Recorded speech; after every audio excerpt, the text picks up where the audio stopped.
Kevo, you're welcome. Thank you very much for joining us. Thank you very much. So, what's your take on this now? Culture or art? Where do you stand? How do you see this, everything that's happened so far? As a creative, I'm a little bit drawn aback, to be very honest. I am, in a very positive way, disappointed at the mindset of the people. And I'll cite this example. I started craving to go to the Vatican City because of movies I had seen. And funny enough, those movies were gang-related movies. Let me guess which one. Would it be the one with Tom Hanks? What's it called again? I can't remember. If you've read books like the Da Vinci Code, Da Vinci Code, that's the one. Do you understand? And that was the very reason I actually visited the Vatican City. And it had nothing to do with putting the Vatican City in a positive light. It was just fiction. It was just a film made of a book. Do you understand? But the concerns that were raised by this community, some would say, if you look at it from a cultural perspective, it's quite valid. But the extent to which they are taking it is what perhaps the creatives have a concern with. So a movie does three things: entertain, educate, and then inform. Let me shock you. I saw the premiere of the film on the streaming site, but I was in the UK because I lived in Manchester for a long time. I was in the UK with my friends, and I was like, I did always see these guys where they wear this thing. I never knew I thought they were Hausa people. I never knew that had anything to do with Lagos. I'd never heard about Isale Eko in my life. You're joking, Kewe. I'm not joking. I'd never heard about Isale Eko in my life. It was that film that I'm like, wow, this is beautiful. I wasn't even looking at someone, going to rob someone in the film as it was depicted. I was just amazed at the costume. Creativity. I didn't even know they could see. Because of course, I've passed through Lagos going to the airport, and I see some three guys holding stuff. I'm like, so these people actually are real? They can actually see through that stuff, and it wasn't magical. They're real people. It was exciting for me. And then months down the line, I'm reading, oh, there's a community. The curious thing is, I haven't watched the movie. You should. Now, the point you should calm down now. Let me tell you, I will watch it now because I am curious as to why a creative expression is causing so much control. I understand because of our unique circumstances, but let's not look at the controversy for now. Let's talk about the fact that there's been some agreement made. There's supposed to be an apology from the producers and Amazon. Right. Yeah, so is that something that will happen in real terms? And if it does, what is the implication? Because I'm on two sides of the equation here. I understand the creative part of it, the license that is required, and then the implications of an apology for something that you believe wholeheartedly in. But it is an agreement that has been reached, but do you expect that apology to happen? I think the apology has already happened. It will happen behind closed doors. There will be some exchange of physical apology and then the ones in the dailies and the rest. But I feel sad that what that would be, it would create a precedence for other people to be stifled, creatively stifled. Now, I come from Warri. I'm a Warri boy, just like Mazino. It's from the Niger Delta. You're a girl. Yes. Okay, so we're correct here. Now, with this here, you know what Burna Boy say? You go explain tire. Because there's no explanation. There's no right, there's no wrong. The producers, for all I care, can just say it was a costume. They never mentioned Eyo or something in it, as it might be. Do you understand? And it was beautiful for me to watch. And I didn't see it from a negative angle. I saw it as entertainment. All the people involved in that film, from that movie, they became bigger stars. The producers went on to create bigger gigs. The world. So I have a white girl, Emily Fish. Shout out to Emily. She's coming to Nigeria in August. I think there's supposed to be a festival that would bring your people out. She's just coming to snap picture with these guys. It is based on this film. Look at the tourist attraction. Good publicity, because I am going to watch that movie. You should. The first chance I get. Now, Felicity and Kewe, one thing I also wanted to point out was it's not the first time a movie is actually attracting such negative response from people who feel very vested inside of that culture. Not even a Nigerian movie. Let's take a look at The Woman King. That was called out for misrepresenting the Dahomey people. Yes. And also, we got to learn the fact that the Dahomey were actually responsible for most of the slave trade that happened inside of the Benin Kingdom. Yeah. Now, what advantage can be taken from this? You've already told that you're going to see it. Perhaps a lot of people are coming here to take pictures like Fitch. What's her name? Emily Fish. Emily, hi. But then again, onward, what's going to happen to the Nigerian movie scene? Noticing that we do not even have a way of curating our culture, curating our history, but the movies are doing that for us. It makes you curious, at least. But now, movies are going to do what exactly? And will this embolden other cultures to say, no, you can't use our culture as content? So, look at Bollywood. Bollywood is accepted by you and I because they're telling Bollywood stories. Are they trying to tell us now as creatives in Nigeria that we should start telling American stories? Or we should start telling purely fictional stories? Knowledge is not new. Knowledge is just improved on. And we have these stories. These are our knowledge base, these are our stories that we've grown up to listen to, meets and different things. We must tell them. The creativity that's being stifled now would affect every aspect of entertainment in Nigeria. Do you think a disclaimer, would a like, disclaimer have been okay, maybe at the beginning or at the end of the movie, perhaps? Yes, I think that would have been... It's a mindset thing. It's a mindset thing. I think we're getting... I mean no disrespect. I'm trying to be, as a worry boy, I'm very vocal. I'm trying to be as diplomatic as I can. It's a mindset thing, and we really need to re-educate ourselves, reorient ourselves that sometimes A could just be B, C, D, E, F, G. Yeah, but also you also need to take into context that we have a generation that is more visual than they read, and some of their opinions are formed. Some might not even take the time to go look at history. But the plus side of this controversy is when young people watch the movie and maybe they Google it, they will have this background that there might be a negation in the depiction of a people's culture, which is for me not such a bad thing, because while we have creative license, we also have a responsibility to ensure that young people who are watching are not fatally impaired by again, creative license and all of that. I don't know if you get what I'm trying to say. But in this very film, that was just 0.1% of the film. The other things that the film did for the Lagos community, the Isale Eko community, they didn't say it. E.g. the vibrant lifestyle of Lagos, the beautiful nightlife of Lagos, the musical aspect of Lagos. Family, the community. One thing for sure, if you're not in Lagos, you want to come to Lagos. Exactly. Lagos has so much culture, the people, because of the, I live here, I didn't even know Isale Eko was a thing. Do you understand what I mean? Now you might want to go to the community. Well. I bet you would. And this is making people scared. Do you know that there's so many stories people cannot tell? E.g., IBB is still alive. A lot of creatives want to do a film about IBB. Just like the book. I thought it was already one. They did one, but from the 70s. Oh, sorry, from the. It wasn't. No, they did one recently that A&R was like the lead. He played IBB. But they did this story in such a way that it wasn't the history that we've read. Exactly. Come on, I've followed politics since '93. Kewe, Felicity. Yes. Speaking of history, there was a study that found out that we are actually bending history.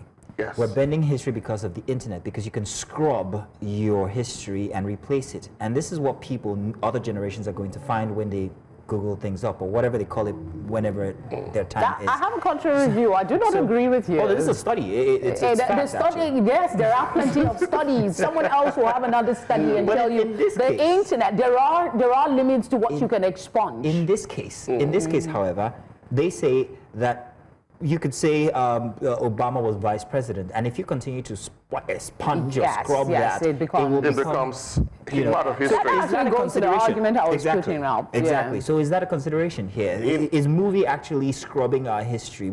Could it work in that effect? It can't. It can't. It would always tell history the way it is, or the way it was. You can't scrub it, because at the end of the day, okay, on the internet, for instance, Nigeria is just, our involvement on the internet is less than 5%, the whole internet space. How many history can we scrub, can we manipulate to make it look good? Because they say, okay, tell your stories to sell Nigeria to the world. But how many stories would sell Nigeria to the world if it's not told well? These people are not, the international community, don't forget the studio involved here is an American studio. The international community is not after us telling a story that, oh, Lagos State has been the capital of Nigeria and it's a land of milk and honey. It's not a land of milk and honey. You work hard, like in every city, in every community, to make that money. The milk is there, but find them now. You go, how do you small? Do you understand? If easy run now. Do you understand what I mean? So I think it would always be a part of history, but then we should work on our sentiments to allow us to tell stories as they should be. I have to break you there. It's very important. I'm being told that we're joined by Mr. Habib Sani. He's the Associate Professor of History at LASUT. Mr. Habib Sani, Professor Habib, my apologies. If you're there, good morning, sir. Thank you very much for joining us this morning, sir. Oh, I'm hoping that we have him. We have network issues. Sometimes. I wanted him to tell us specifically about the history of the Ayo people, the Ayo culture, how it applies to the tradition of kings passing. I'm very sketchy on it. This is why we actually invited him over to tell us. I would have loved to hear it as well. Again, I always try to look on the bright side. We won't be talking so much about these people's culture and their traditions if we don't have this theme. So can we look at it from the perspective that it pushes conversation, argument, brings culture to light. We talk about promoting our culture. This is one way to do it. Exactly. I mean, credits to the traditional ruler who came up with that suit. He was doing his job. As a custodian. Yes, as a custodian. Have you seen the movie 76? Yes, I have. It's a Nigerian movie. Yes, I have. No, you guys are giving me lists of what to watch. I prefer to read them. It was done by Izu Ojukwu. Do you know he was flogged a lot for that film? Yes. But guess what? That was the film that made me even like Gowon. I didn't even know who Gowon was. I liked him in that movie because, for me, the way they depicted the Gowon character, it was someone who had his head above his shoulder. Oh, yes. He could think straight, irrespective of the military and how, forces that be. He could think straight. And I just fell in love with him. I fell in love with the coup stories. I fell in love with everything about it. When you say you fell in love. Once again, we're going to try and see if we can get Professor Habib Sani with us here over the internet. Professor, you're welcome. Thank you very much for joining us, sir. We hope that we can hear you this time. Unfortunately, yet again, networks aren't letting us. But, Kewe, let's talk about the fact that this movie has brought about this attention. It's trending right now on Twitter, by the way. So, hey, woohoo, gangs of Lagos. And woohoo for the Yoruba culture, because now we're more money for the producers. Then again. And the actors. Now, using this as a template, using this as a unique feature in getting word out there, people are now focused on this culture. What can we do? How can producers like yourself take advantage of this factor, this nuance, to get attention to places that need attention? For instance, I believe that a movie on Makoko would be epic because it's such a beautiful, unique place. It's Lagos, but there's it's been Venice. Plenty. I did one as well. It's not like a documentary. Yeah, not a movie, but there are plenty tales of what has gone down in Makoko. Perhaps it would be a story around the settlement itself, how they came there. But they are being gradually displaced. So who will be telling We're talking about stories? that today. But what do you think about this as an instrument? It's a good thing. I'll shock you. There's been a film on the Makoko community called City of Bastards. Guess what? From censorship to one issue or the other to history being not properly told or not properly researched. It's not been released. It's not been released. that movie had costed the producers hundreds of millions. Shouldn't they do due diligence as against investing so much money on a product in due diligence? What do you do? Okay, you sit with. That's why we have historians like you sit with Habib, historians, Sani, they tell the story. likes. But every historian will tell the story from his own perspective. And my perspective might be different. When you see, and don't forget, even the history itself was written by someone. Depiction. I might not be 100% on this, but it gives you not just the depiction of the attire, but they try to stay as close as possible to actual historical events. So if we're going to do that, yes, we have the creative license, but can't we develop around what is actually true than something that, aside from something that tickles? Have you seen Merlin? Merlin, not Merlin, in a land of myth and suffering. I have. Yeah, Destiny of a little boy, right? I can't remember. Merlin in real life was not a magician. Who is a magician in real life? You know, we had King Arthur. He wasn't a bad person in quotes, historically, but he's been depicted in different Morgana. These are depicted in different, but did the British people come out and say, oh, you have put a stain on our history? No, they understood that it was just fiction. Once again, Kawe, Yeah. I'm going to try and see if Professor Habib has joined us via the internet. Professor, welcome once again. We're hoping you're there this time. Good morning. Great.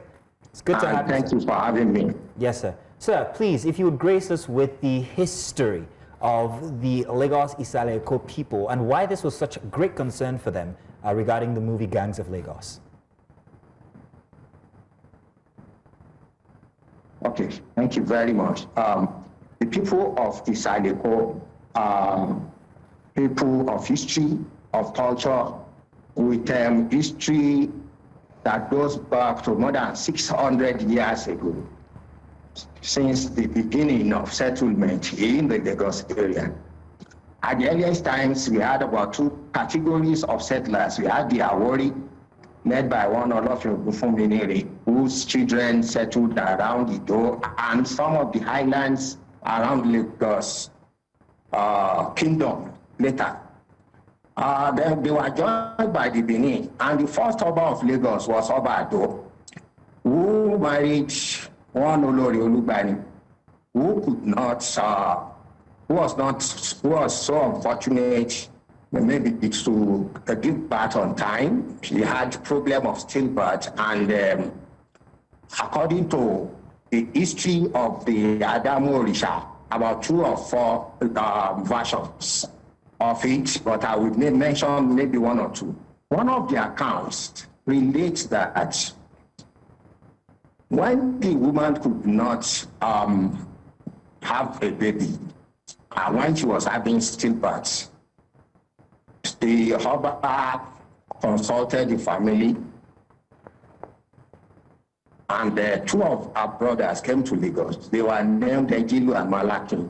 These people went back home to bring to Lagos some of their, I don't want to say fetish god, but they brought some gods to Lagos that was used to cure the barrenness sort of that woman, to the effect that she was able to give birth to a lady who became known as Ikutikun, and for short, Kuti, who also took the title later on of Erelu Kuti as a blue-blooded Lagosian.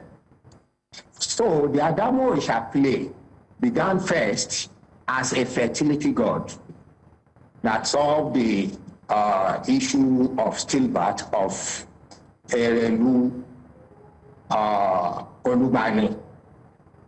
And at that time, the gods of Adimu, Oniko, and Ologede were being worshipped at a place known as Okepa, around the Ikoyi areas to Victoria Island now.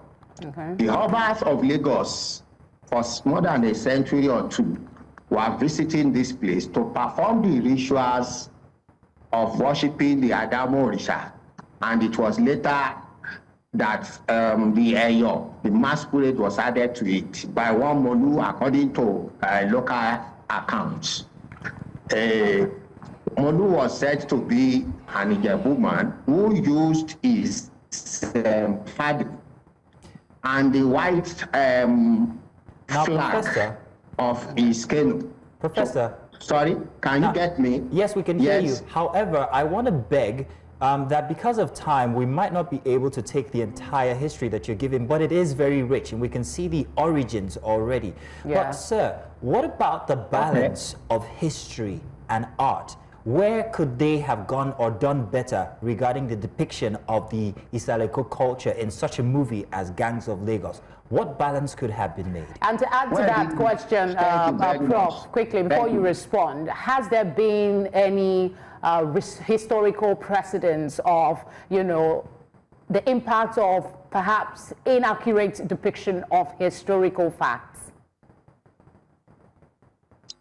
Well, from the account of the Gang of Lagos, that happened.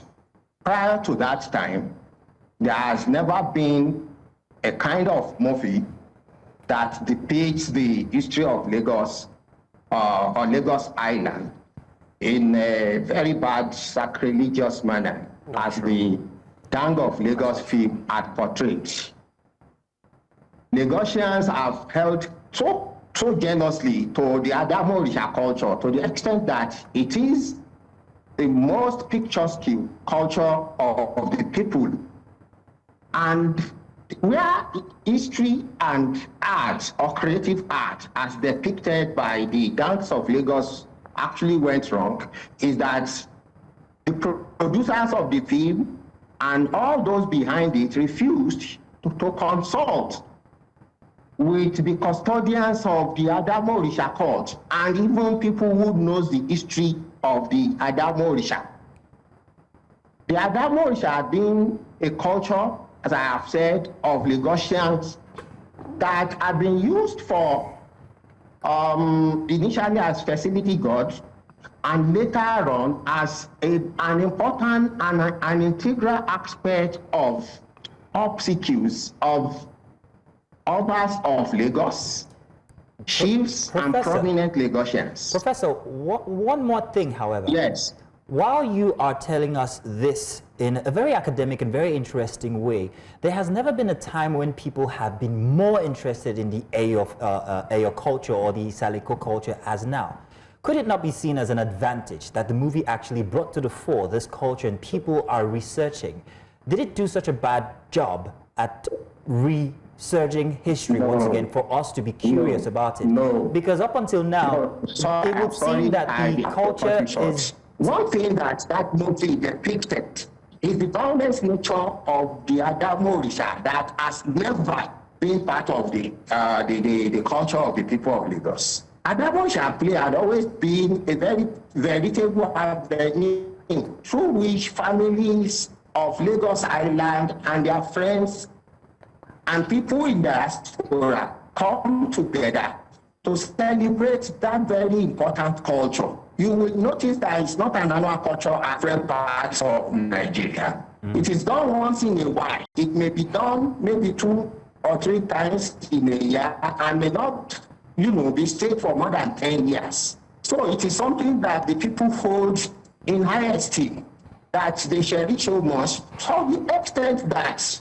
the producers of Gangs of Lagos, depicted a culture of the people that is so peaceful, that preaches peace in most cases, that appeals to people, from all walks of life to come and see, carrying guns.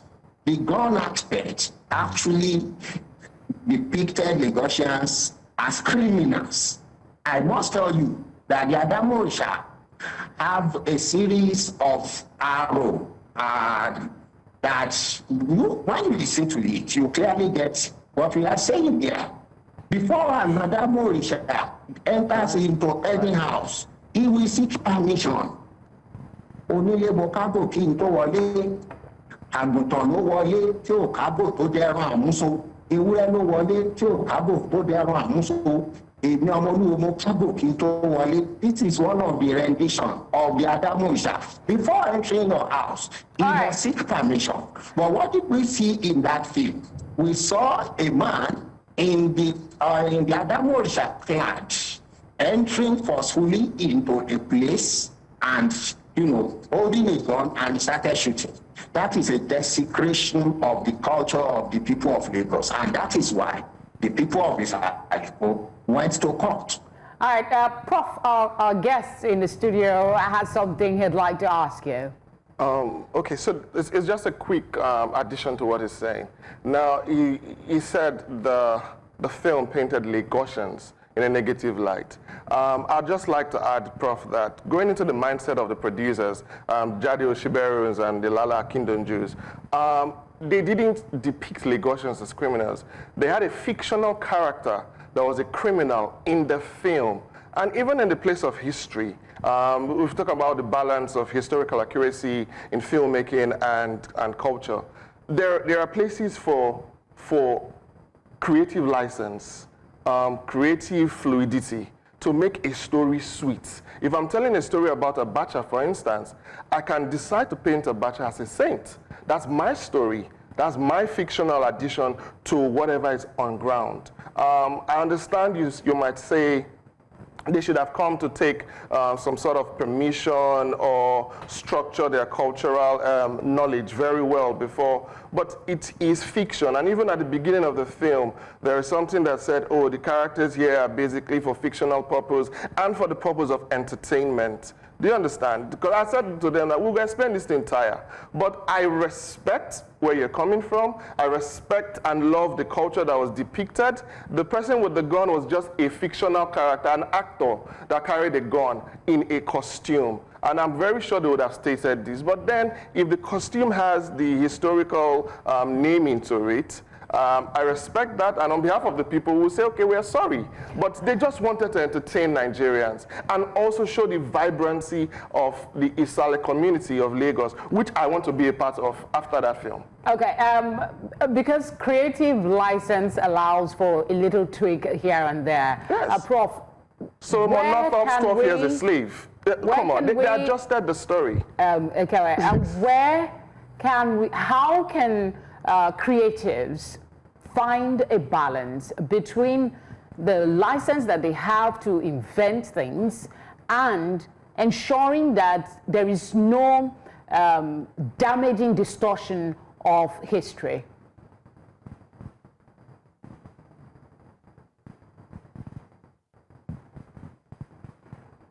Okay, thank you very much. I think this is where they had consulted. In fact, the Adamo Chaplain, as beautiful as it is, it's not something that is taken out of Lagos Island. That's one of the things that is wrong. The cap, the costume is not something that should cross the lagoon of Lagos. It should not cross the Lagos lagoon.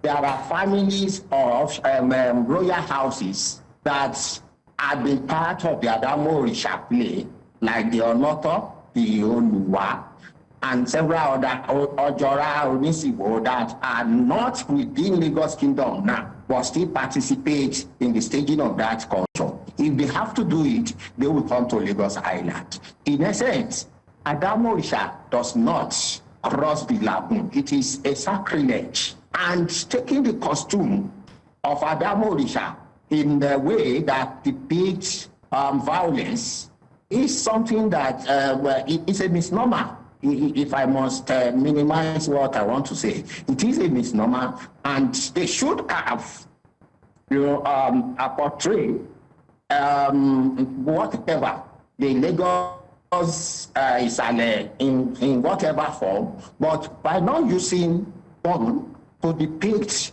the activities of the people of Isale Eko. That is why Lagosians decided to go to court, and we've been vindicated because culture itself is a kind of intellectual property of the people that you must seek permission before you can use any part of it. This is what the people, the producers, ground of Lagos actually missed. Professor Habib Sani, we want to say thank you very much for giving us your time and giving us all the important details we need to know about the Isale Eko culture and the Eyo itself. I want to tell you that my very first memory from 1982 was of my sister carrying me on her back, and it was during one of the Eyo festivals, and that was my very first memory, and I was a year and a half at the time. You remember something from when you were a year and a half old? Yes, You must be a genius. Wow. So, thank you very much, Professor, for giving me. And that is well concocted, that parades the street, and you like the camaraderie through which it was staged at that time, even when you were very, very young. It was very beautiful. Thank you very much too for having me. Thank you very much for coming, Thank sir. you for your And time. of course, Kevin, thank you very much Thank as well. you. Please, we hope that we continue to see, well, at least, fair representation of culture in movies. But please know, we hope that the creativity isn't stifled. We want to see more. After all, we would not have gotten this opportunity to have this very robust conversation if we didn't have it. And if you get to talk to creatives, tell them that their spirits should not be dampened. It's part of, doing good film business. To After confront, as press people, issues. as press people, we get picked up by the DSS once in a while. So. And as press people, please, just I'll quickly add, helping reorienting people to improve on their mentality and their mindset. And that's why we have conversations like this. Yes. Thank you very much again, Kevin. Thank you.